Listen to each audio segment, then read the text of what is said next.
And joining us now to shed some light on the evolving NFL saga is Elena Bergeron, writer for ESPN The Magazine. Welcome, Elena, and congratulations on your recent cover story. Thank you so much. It's two different lanes, college basketball and NFL, but everybody's talking about both, so. So you clearly know the sports world, unlike some of us, including myself. So for those of us who might not be aware, can you bring us up to speed on what exactly happened with these two NFL players? Sure. Well, I'll try to hit the high notes. So Richie Incognito is offensive tackle for the Miami Dolphins, and his teammate is Jonathan Martin. Richie Incognito is a person that's had sort of a troublesome NFL career thus far. He got cut from his last team after a series of headbutting incidents and personal fines and arguing with his coach on the field. He was somebody that, got suspended from his college team and ended up transferring out after a misdemeanor assault charge and then kind of slipping in the NFL draft. So he's somebody that controversy has always really followed. He stands accused by his teammate Jonathan Martin of essentially bullying or hazing.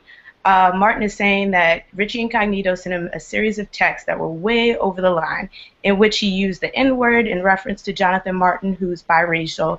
He threatened to kill his family, made all kind of derogatory remarks to him. And what Martin is alleging through his attorney is that this pattern of hazing, this bullying situation, was such that it created a hostile work environment for him, so much so that he left the practice facility and went directly to the hospital to seek mental treatment. That's how distressed he was by what was going on with he and Richie Incognito. Richie is saying that this is part of locker room culture. It wasn't out of the ordinary. Jonathan Martin definitely participated too. He doesn't see what the big deal is. Now, I know that a lot of players, and obviously probably a lot of fans, are of the opinion that, this is just like boys being boys. They do this. There's no problem. But do they have anything to say about his prior indiscretions, which are obviously pretty serious? Well, people tend to be a little bit more casual about Richie Incognito's priors because he's a really good player. He's a Pro Bowl player. He's somebody that's been in the league for a long time. And also within the Dolphins team, he was somebody that they look to as a leader. He was one of 6 team leaders, and that's a position that they vote on. He was somebody that was supposed to be a leader of the offensive line. He's pretty much in charge of sort of the spirit and the camaraderie of that particular personnel group. And so a lot of players have come out both on record and off, including Brett Favre, who's retired, as saying, you're telling me a 350-pound man got bullied?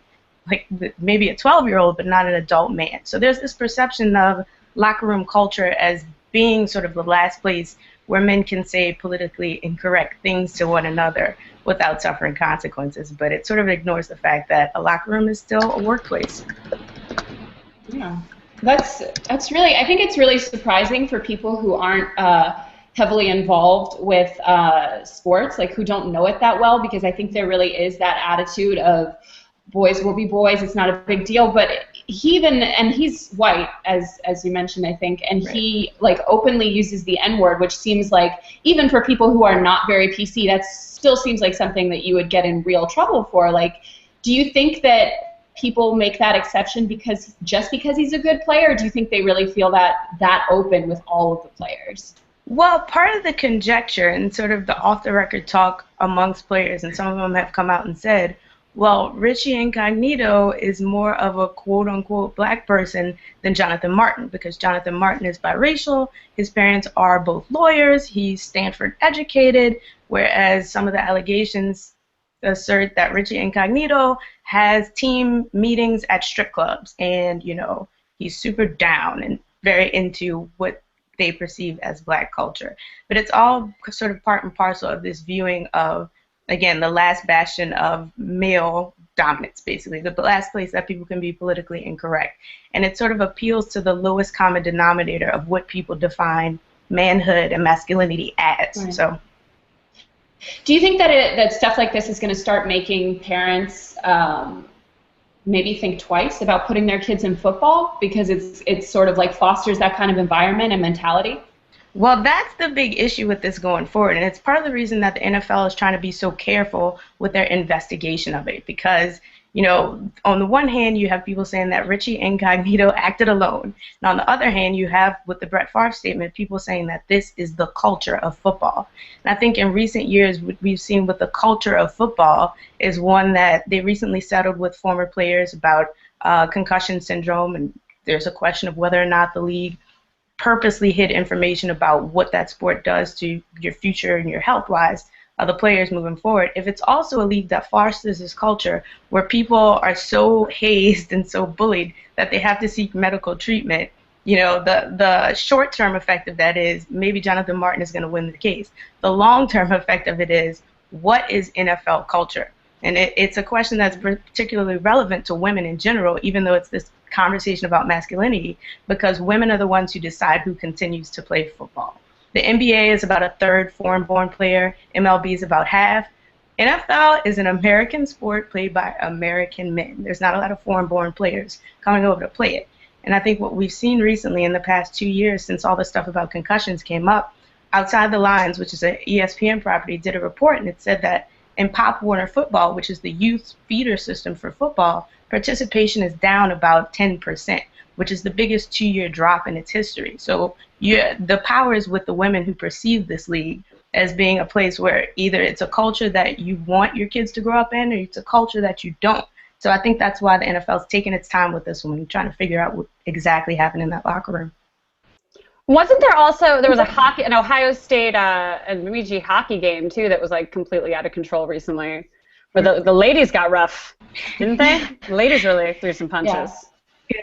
It was a bench-clearing brawl in that one, and I think anytime you deal with sports, you're dealing with physicality, right? Because we're trying to see people at the peak of their physical performance. We're trying to see people settle a discussion, who's better physically.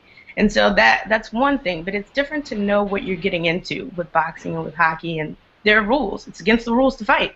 If you have a bench-clearing brawl, somebody's going to be suspended. If the rule is that people can be bullied and be hazed and it's okay, then what are you really getting into? What are you signing up for? Yeah. So I think that's the concern. Yeah. Do you think, because we have we also, Anna briefly mentioned the boxer who was actually killed, I guess killed is the wrong word, but he died like 3 days after he had a big knockout. His name was Frankie Leal, apparently. Did that make a big splash in the boxing world, or is that sort of par for the course? Well, it did in terms of you can't let a boxer leave an arena without getting him seriously checked out. Again, there's physicality, but there's supposed to be rules to ensure people's safety and their health. And so when you let somebody that has been knocked out or been concussed leave a facility without, giving them proper concussion testing or getting them a CAT scan when they've been knocked unconscious, that's a problem. These sports are supposed to be regulated, and we're supposed to be able to express ourselves physically in sport, but there's also supposed to be the safety net, right? There are doctors on hand, there are medical facilities and services available, and if that's not the case and we don't follow protocol, people are going to die. It's serious. Go ahead, sorry. No, yeah. Do you think the NFL is going to handle this thing well? I think they have no choice. They've invested so much in trying to maintain the perception that the NFL is, America's sport, and it's something that's safe for everybody to be playing. They've gone out of their way to sort of cater to the female audience in particular. They donate about $4.5 million every year towards breast cancer awareness. They have partnerships and licensing agreements with now CoverGirl and various sporting goods manufacturers because they want a female fan base, and they want to foster this idea that, we're a safe sport. We take care of our players. We treat concussions.